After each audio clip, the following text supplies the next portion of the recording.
pusínky ze Simonkou. Tak mi daj fotky. Ukaž mi fotky.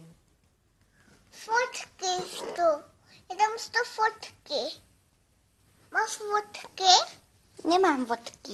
Byli včera v oslavovaných, jsme se tam stavili v cukrárně. Máš telefon? No. Za zákusky 1 kafe, 100 pryč. Zas tam někdy. Kde já? Tam u dveří. Jo. A kde to já? Na parapetu.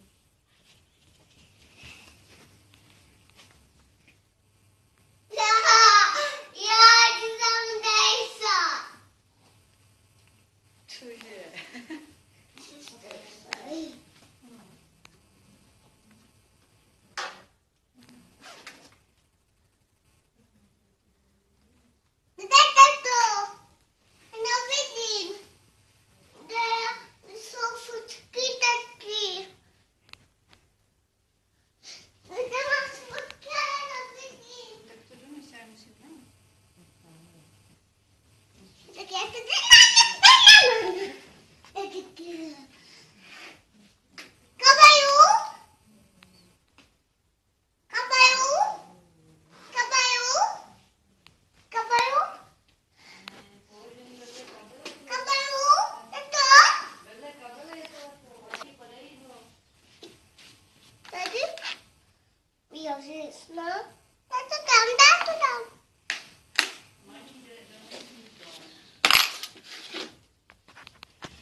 Jak si napsal Petruško, pořád na tebe myslí.